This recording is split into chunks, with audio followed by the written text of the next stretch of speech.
Shalom, selamat sore semuanya. Shalom. Puji Tuhan, pada saat ini kita diberi kesempatan untuk mengadakan ibadah lagi. Pada kangen enggak nih? Iyalah. Iya. Jadi pada ibadah sore hari ini, acara kita adalah podcast bersama Bapak Pendeta Eko Prasetyo. Halo Pak, selamat sore. Selamat Apa kabar? sore, Bas. Baik, puji Tuhan. Pak. Ya.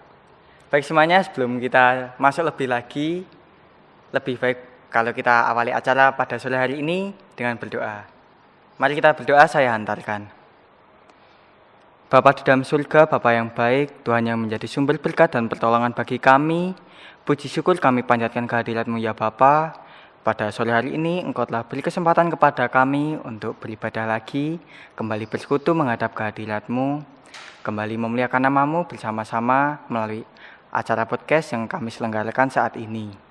Kami berdoa ya Bapa, kiranya Engkau berkati jalannya acara pada sore hari ini, agar bisa berjalan dengan lancar dan apa yang kami sampaikan, apa yang kami perbincangkan di podcast sore hari ini bisa menjadi berkat dan bisa menjadi tuntunan bagi kehidupan kami ke depannya.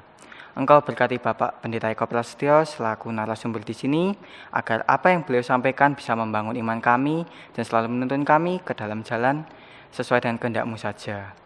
Ampunkanlah segala dosa dan kesalahan kami ya Bapa. Di dalam nama Tuhan Yesus kami berdoa dan mengucap syukur. Haleluya. Amin. Amin.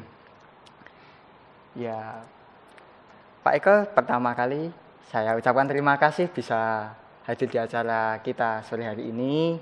Sudah berkenan menjadi narasumber kita saat ini. Ya, sama-sama, Bas. Ya, dan saat ini kita akan membahas sebuah tema yang mungkin cukup menarik atau ya menjadikan beban pergumulan bagi anak-anak remaja.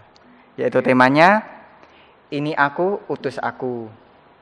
Dengan untuk memahami, menerima, menghayati, dan meyakini panggilan Tuhan dalam kehidupan anak-anak remaja.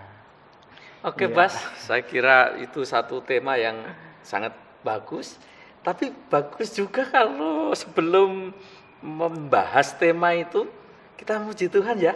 Oh, boleh Pak. Tentang pengutusan itu. Oh iya. Ayo, kita puji Tuhan yuk. Kita pujikan apa Pak? Itu PKJ 185. Oh iya, baik mari Pak. Yuk.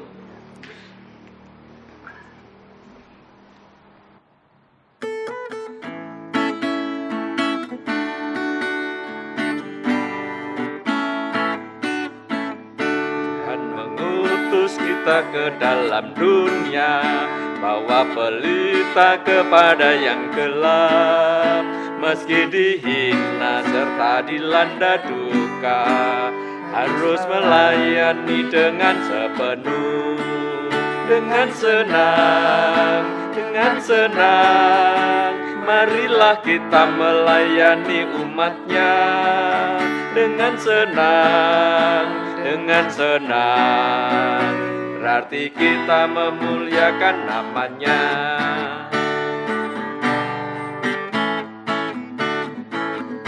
Tuhan mengutus kita ke dalam dunia, kaki yang sakit dan tubuhnya lemah. Meski dihina serta dilanda duka, harus melayani dengan sepenuh. Dengan senang, marilah kita melayani umatnya. Dengan senang, hati kita memuliakan namanya. Ya. Baik Pak, kita lanjutkan pembahasan kita. Ya, puji Tuhan, setelah memuji Tuhan tadi lebih tercerahkan. Gitu Mungkin ya. iya.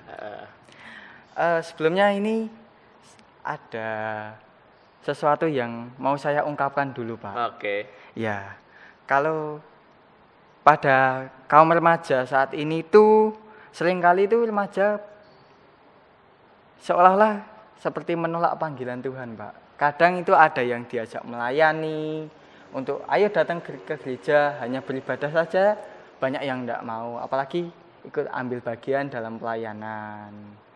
Terus ada juga yang di rumah terus dipanggil orang tuanya untuk ya mungkin bisa membantu orang tuanya apa gimana, atau sekedar untuk diajak ngobrol, itu malah seringkali mengabaikan. Nah itu seperti kasus-kasus seperti itu bagaimana ya Pak ya? Oke. Iya, itulah Bas, makanya penting sekali tema kita, tema yang kalian tetapkan itu, yaitu bahwa remaja GKJ Nusukan mengambil tema, ini aku, utuslah aku. Saya kira ini adalah tema yang bukan hanya menarik, tetapi tema ini sangat penting bagi kehidupan remaja, bahkan bagi kehidupan semua orang. Nah, oleh karena itu kok saya sangat yakin ya, Tuhan senang dengan pergumulan yang kalian angkat ini. Puji Tuhan. Dan tetapi yang jadi soal adalah apakah remaja memang sudah paham, apakah remaja itu sudah mengetahui apa sih sebenarnya arti panggilan Tuhan itu dan bagaimana menyikapi panggilan Tuhan itu? Iya juga ya Pak ya. Terkadang mungkin kita menilai kok ada langsung menyatakan menolak, padahal kita sendiri tidak tahu panggilan Tuhan itu apa. Gitu. Memangnya apa sih Pak panggilan Tuhan itu? Nah, itu loh, Bas.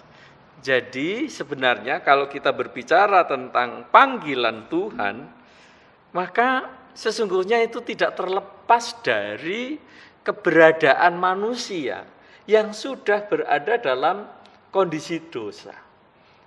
Tetapi Tuhan tidak menghendaki bahwa manusia itu terus-menerus berada dalam kondisi dosa tersebut. Sehingga Tuhan terus berupaya dan berkenan untuk menyelamatkan manusia yang berada dalam kondisi dosa tersebut. Dan oleh karena itu, maka panggilan Tuhan itu berarti adalah panggilan untuk yang pertama, menerima anugerah keselamatan.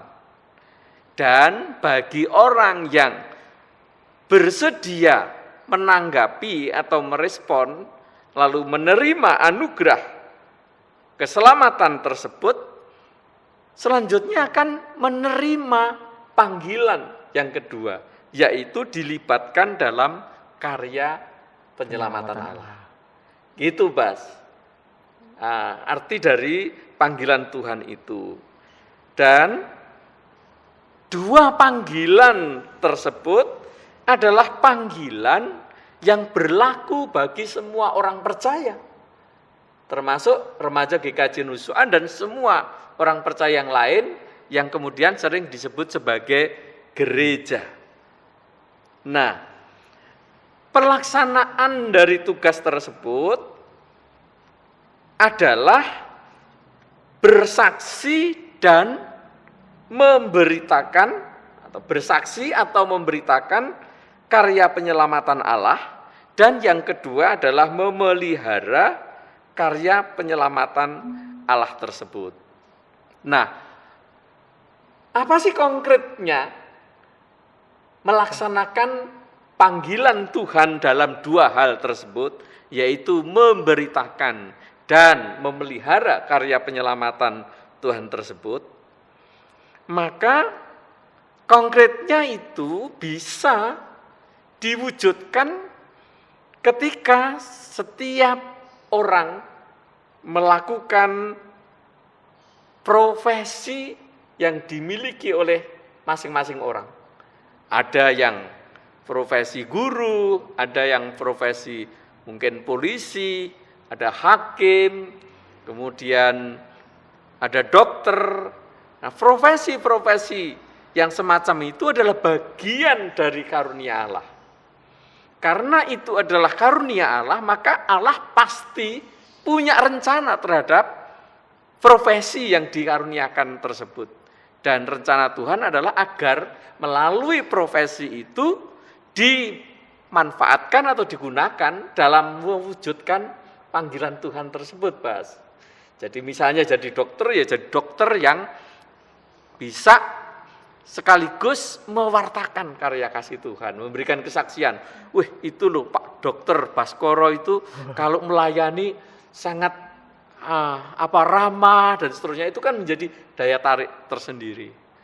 Dan seterusnya, dalam profesi apapun, kalau itu dilakukan dalam rangka memberitakan dan memelihara karya penyelamatan Allah, maka disitulah panggilan Tuhan itu terwujud, Pak. Oh ya, berarti panggilan Tuhan itu bisa dinyatakan sesuai, kalau di Alkitab ada cerita yang talenta diberikan masing-masing itu. Betul, ya. Talenta-talenta itu adalah anugerah Tuhan, dan pasti Tuhan memberikan talenta itu punya maksud, punya rencana. Nah, maksudnya apa ya tadi? Ya, untuk melaksanakan panggilan Tuhan tadi. Tuhan oh, tersebut. Seperti itu ya, Pak. Ya. Dan itu adalah panggilan yang sifatnya umum, Bas. Panggilan yang semacam itu panggilan umum, artinya berlaku bagi semua orang percaya dalam profesi apapun, dalam jabatan apapun. Setiap orang percaya itu berarti bisa dilakukan oleh semua orang. Iya, betul.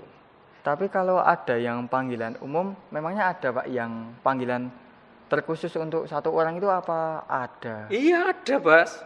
Jadi memang selain panggilan yang bersifat umum tadi, ada juga panggilan yang bersifat khusus. Nah, panggilan khusus itu kalau kita pelajari di dalam Perjanjian Lama, itu terwujud di dalam 3 jabatan, yaitu jabatan raja, nabi, dan imam.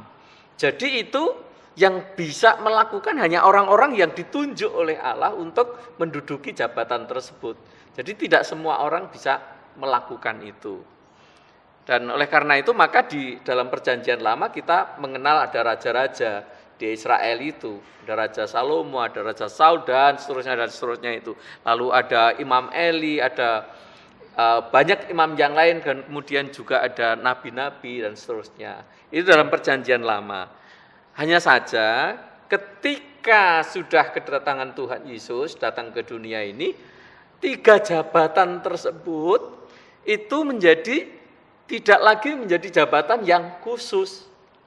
Karena pasca kedatangan Tuhan Yesus, 3 jabatan itu melekat di dalam diri setiap orang percaya. Jadi kita semua nih, orang percaya itu juga memiliki secara tidak langsung memiliki 3 jabatan itu, yaitu sebagai raja, nabi, dan imam. Artinya apa?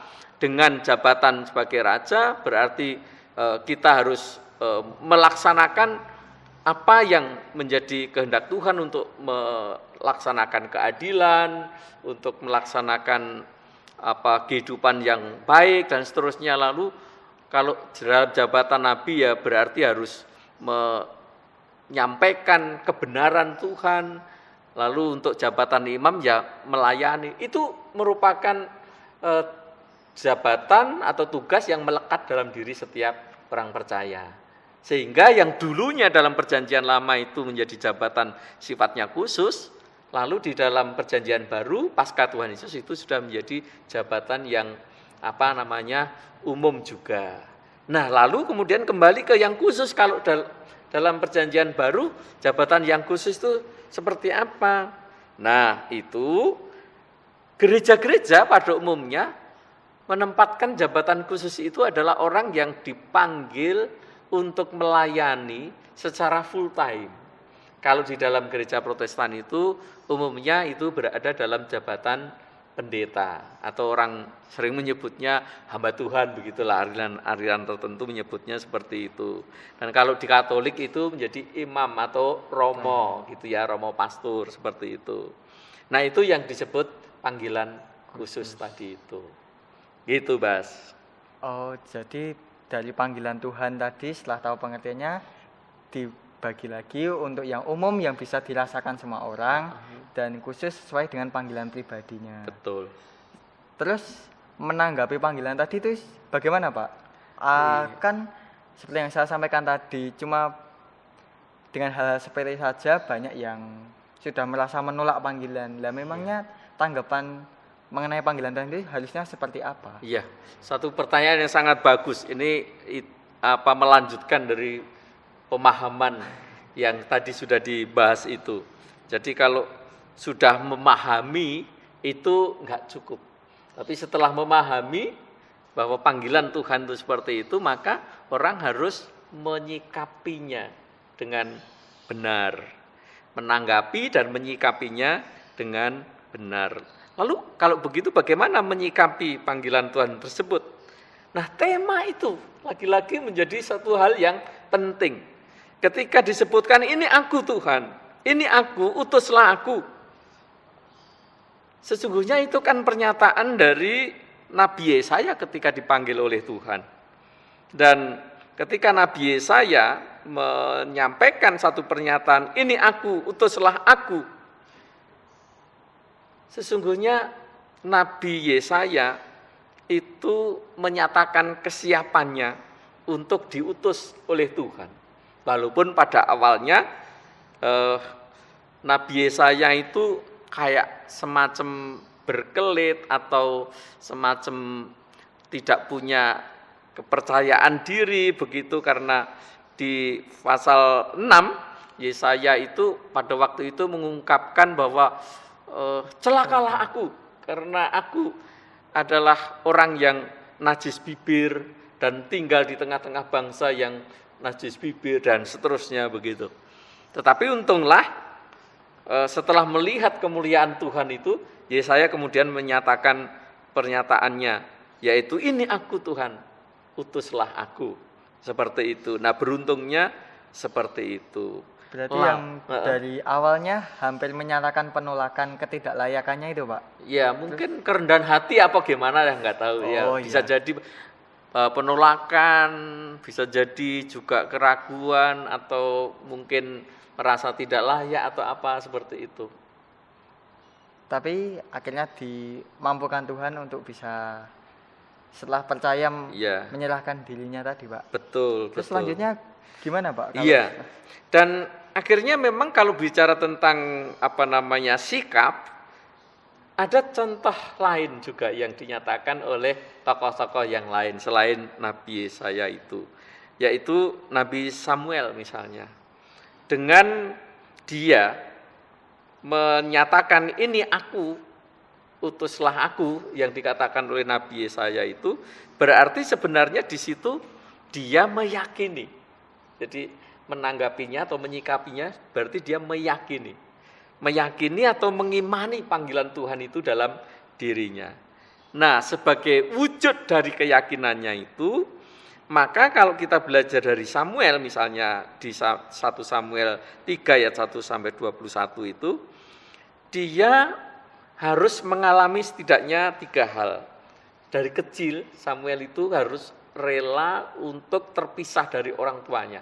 Bayangkan dia, Samuel ini kan anak yang ditunggu-tunggu kedatangannya, begitu lahir orang tuanya menyerahkan kepada Tuhan, lalu di masa kanak-kanak dia harus terpisah dengan orang tuanya, tetapi untuk satu yang penting, yaitu tadi menanggapi panggilan Tuhan, sehingga dia harus berada dalam pengasuhan Imam Eli. Dia dididik oleh Imam Eli, diperkenalkan tentang pelayanan dan seterusnya itu.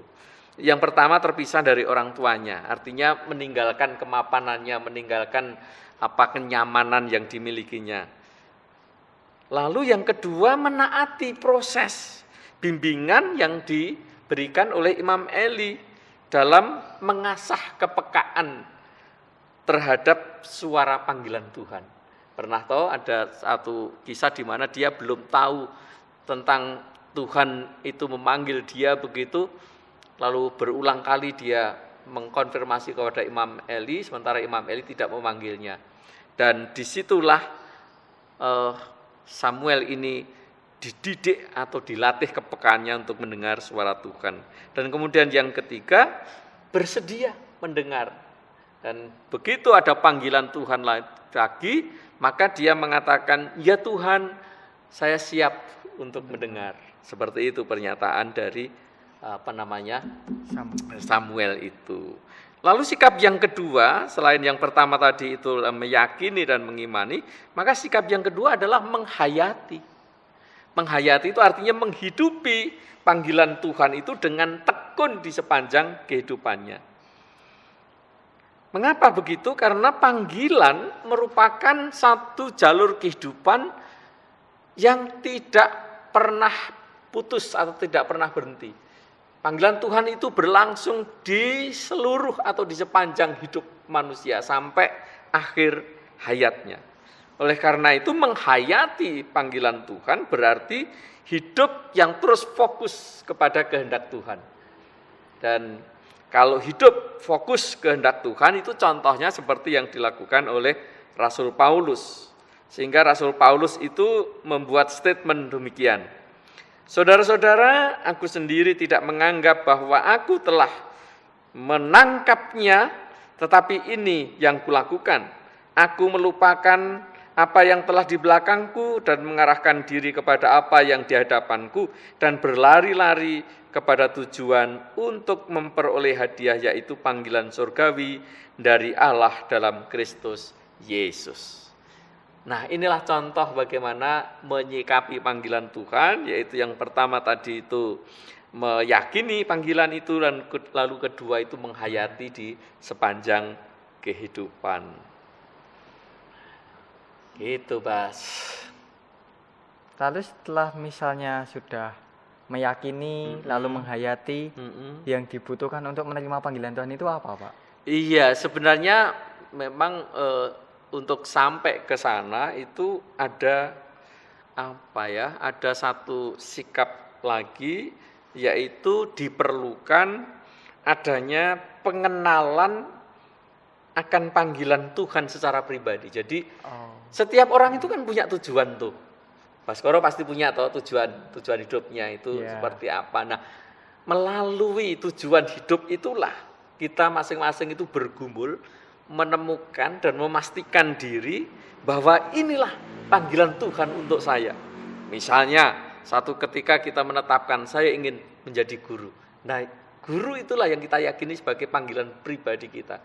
Maka itulah yang kemudian harus dijalani dengan baik. Seperti tadi di depan, kalau menjadi guru, ya guru yang benar-benar baik, mendidik anak-anak, memiliki sikap keteladanan, dan seterusnya. Nah, itu artinya menghayati panggilannya tadi itu. Nah, tapi sebelum sampai kepada penghayatan yang seperti itu, maka pengenalan akan panggilan Tuhan itu sangat dibutuhkan. Dan salah satu di antaranya adalah pengenalan panggilan Tuhan itu tidak akan bisa dimiliki kalau tidak mengenal Tuhan sendiri. Karena itu kita dapat mengenali panggilan kita apabila kita mengenal Allah. Dan itulah sebabnya maka Rasul Paulus lagi-lagi menjadi teladannya. Yaitu Paulus ingin mengenal Tuhan. Mengenal Tuhan Yesus secara pribadi, mengenal penderitaannya, mengenal kebangkitannya, mengenal kemenangannya. Dan itulah yang menjadi tujuan dari Rasul Paulus. Dengan mengenal panggilannya, maka Rasul Paulus menjadi orang yang teguh di dalam iman, menjadi orang yang militan di dalam memegangi akan ajaran-ajaran Tuhan. Gitu, Bas. Jadi tadi misal sudah, yang pertama sudah menghayati, meyakini, lalu sudah mengenal panggilan Tuhan lebih lagi, kan berarti kita juga harus menerima panggilan Tuhan itu. Apa yang Tuhan perintahkan, apa yang Tuhan mau dari hidup kita harus dilaksanakan. Betul. Nah, selama kita menghayati panggilan itu, apakah nanti juga ada hambatan atau cobaan? Ya, gimana? Betul sekali. Selalu ada tantangan, selalu ada hambatan, selalu ada persoalan-persoalan yang dihadapi dalam menanggapi panggilan Tuhan tersebut.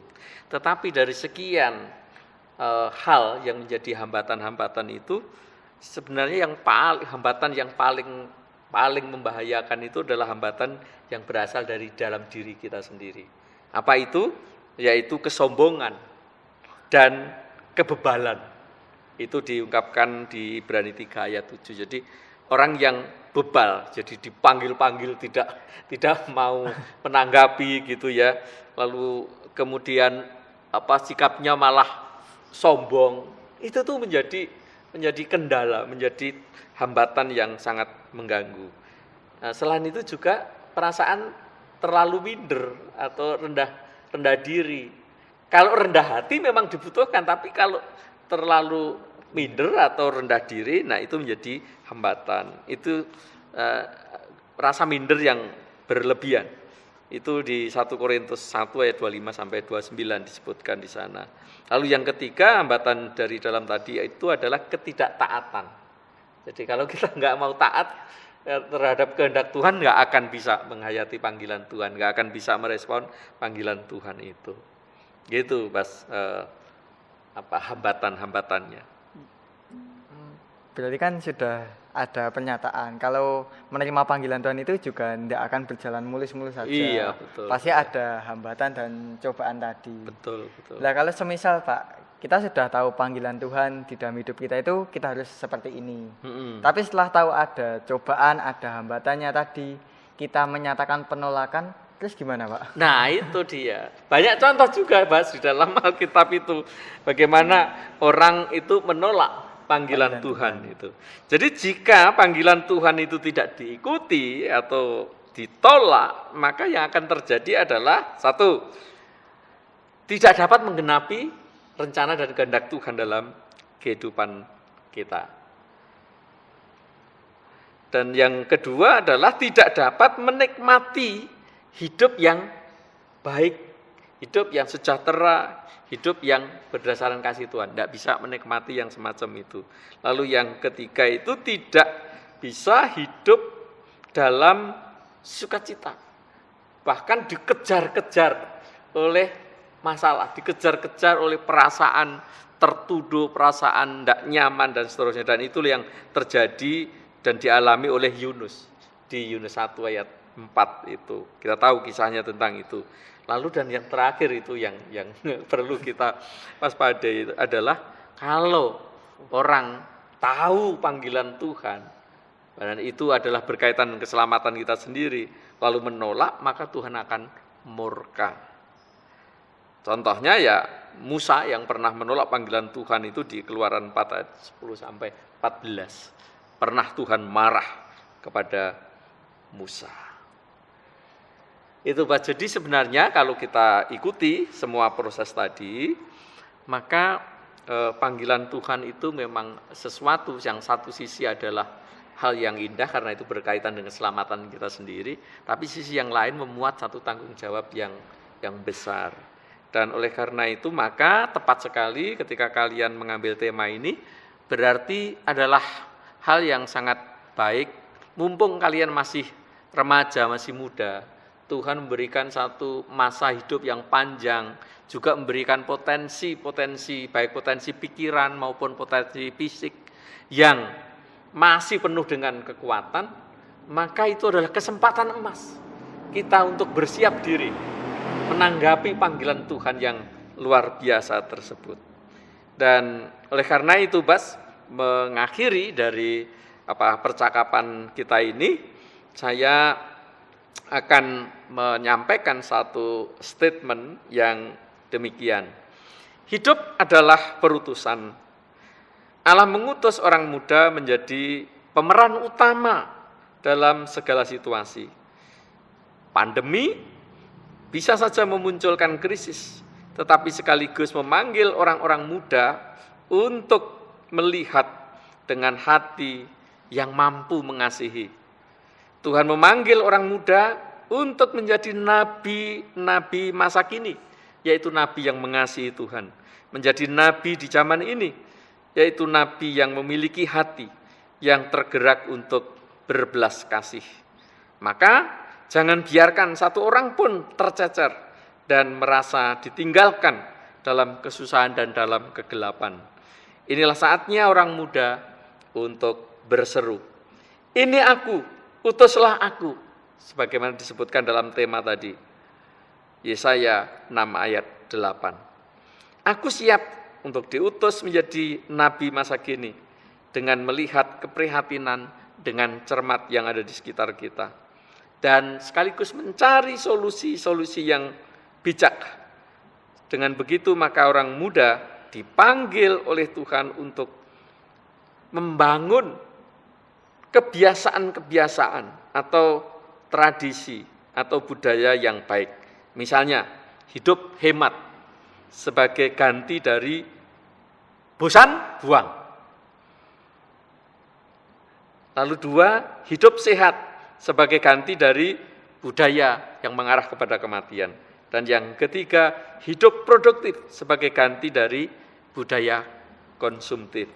Dan yang keempat terakhir adalah hidup untuk Tuhan dan sesama. Dengan cara berani berkorban, baik bagi sesama dan terhadap Tuhan. Jujur dan adil pada diri sendiri dan Tuhan semesta. Maka berbagai hal yang kita hadapi, semuanya kita hadapi dalam rangka menghayati akan panggilan Tuhan dalam diri kita masing-masing. Kiranya Tuhan memberkati remaja GKJ Nusuan dalam menanggapi panggilan Tuhan dalam kehidupan masing-masing, melalui studinya, melalui perjuangannya, sehingga dalam kemudaannya, remaja-remaja GKJ Nusuan akan menjadi pelayan-pelayan yang tangguh, disenangi oleh lingkungan keluarganya, teman-teman sekolahnya, dan juga semua orang dimanapun berada. Dengan demikian nama Tuhan semakin dimuliakan dan Tuhan berkati remaja GKJ Nusuan. Amin. Amin. Baik teman-teman, berarti dari inti pembicaraan kita ini, kalau kita menerima panggilan Tuhan, ya mari kita menerima, kita menghayati, kita meyakini dan melaksanakan panggilan Tuhan, agar karya keselamatan Tuhan bisa tampak nyata dalam kehidupan kita. Amin, Bas. Amin. Itu yang Tuhan mau. Baik, semuanya kita sudah sampai di penghujung acara. Lalu untuk menutup acara kita saat ini, mungkin Bapak Pendeta Eko Prasetyo bisa menutup dalam doa, mendoakan kami, anak-anak remaja. Ya. Yuk, mari kita berdoa anak-anakku. Tuhan Yesus, terima kasih sejenak kami anak-anakmu remaja GKJ Nusuan, Kau beri kesempatan untuk bergumul tentang kehidupannya. Kami bersyukur karena Tuhan yang menggerakkan mereka untuk mengambil percakapan dalam sebuah tema, ini aku, teruslah aku. Kami mohon berkat-Mu ya Tuhan, biarlah ini penghayatan akan tema ini akan dimiliki, dilanjutkan oleh anak-anak remaja GKJ Nusuan di dalam mempersiapkan kehidupannya ke depan, di dalam memperjuangkan sekolahnya, dan melalui itu semua mereka remaja GKJ Nusuan mempersiapkan diri menjadi anak-anak Tuhan yang siap untuk menerima panggilan Tuhan dan pada saatnya menjadi pelayan-pelayan-Mu yang tangguh. Tuhan, terima kasih, kami serahkan remaja GKJ Nusuan dalam segala permasalahan pergumulan yang dihadapinya ke dalam tangan pengasihan-Mu. Beri kepada mereka semangat, beri kepada mereka kekuatan, beri kepada mereka satu spirit untuk tetap terus berjuang di dalam imannya. Tuhan berkati para orang tuanya yang mendampingi dan mengasihi mereka. Tuhan sertai kehidupan para orang tuanya agar melalui kehidupan keluarga masing-masing mereka mendapatkan bimbingan, didikan yang baik untuk menjadi anak-anak-Mu yang setia. Terima kasih Tuhan, inilah doa kami. Dalam nama-Mu yang kudus Tuhan kami Yesus Kristus kami berdoa. Amin. Amin. Baiklah, terima kasih teman-teman semuanya sudah menyaksikan. Sampai jumpa, ketemu lagi di ibadah selanjutnya dengan konsep ibadah yang lebih menarik lagi. Terima kasih, Tuhan Yesus memberkati. Amin.